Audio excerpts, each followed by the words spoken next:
And the backlash from the state Republican parties continue against the Republicans who voted to convict the former president. The North Carolina Republican Party voted unanimously yesterday to censure Senator Richard Burr, saying it believes that the impeachment of a former president lies outside the U.S. Constitution. Burr responded with a statement, quote, "It is truly a sad day for North Carolina Republicans. My party's leadership has chosen loyalty to one man over the core principles of the Republican Party and the founders of our great nation." The Pennsylvania Republican Party is now planning to meet to discuss possible censure for Senator Pat Toomey. He has already been censured by several county parties in his state. Here is the chair of Pennsylvania's Washington County Republican Party on why Toomey should be censured. We did not send him there to vote his conscience. We did not send him there to do the right thing or whatever. All right, so they don't want him to vote his conscience, and they do not want him to do the right thing. Don't do that. For goodness sake. That's not Republican. That's not what Republicans do. Senator Ben Sasse has already been censured by several local Republican parties in Nebraska. The state party is considering action when it meets next month.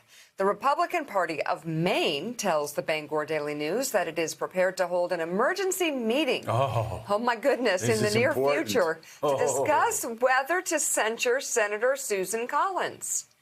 And in Louisiana, the Louisiana Republican Party quickly censured Senator Bill Cassidy on Saturday night, just shortly after his vote to convict.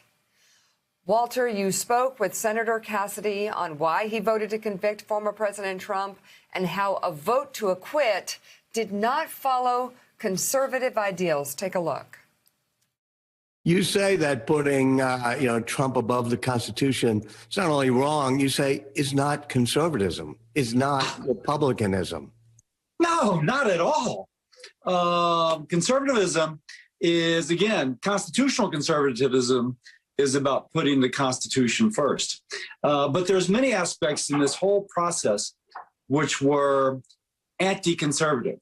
The president trying to override state officials, that's against states' rights. It's against the founding principle of federalism, as one example.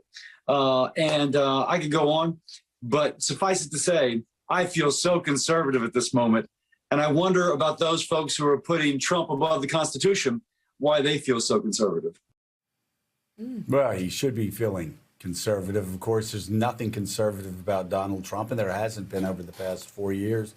He's been extreme and radical. Walter, I want to talk about Senator Cassidy in one moment. I just wanted to get your reaction, though, to these other Republican Party members across the nation who have said, much like the chairman, the county chairman out of Pennsylvania, that he didn't want Pat Toomey to do the right thing. He didn't want Pat Toomey to vote his conscience. And I said it sounded like some apparatchik out of the old Soviet Union or some party leader out of East Germany saying, follow the Politburo and nothing else. Nothing else matters. What's right doesn't matter. What's wrong doesn't matter. What's in the best interest of the country doesn't matter. You just have to blindly follow the leader.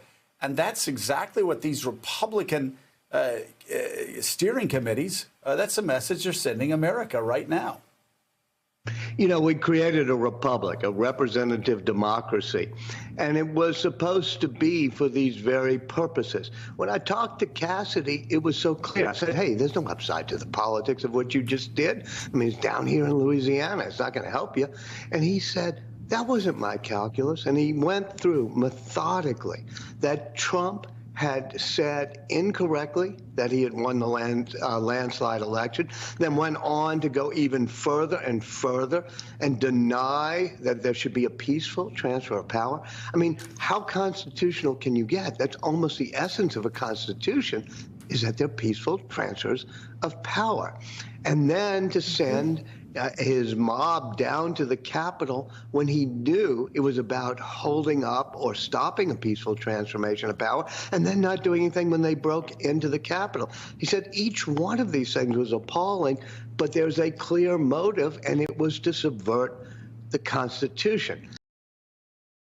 Hey, thanks so much for watching our YouTube channel. You can follow up on today's top stories and breaking news, or catch up on your favorite MSNBC shows all in one place. Download the NBC News app today.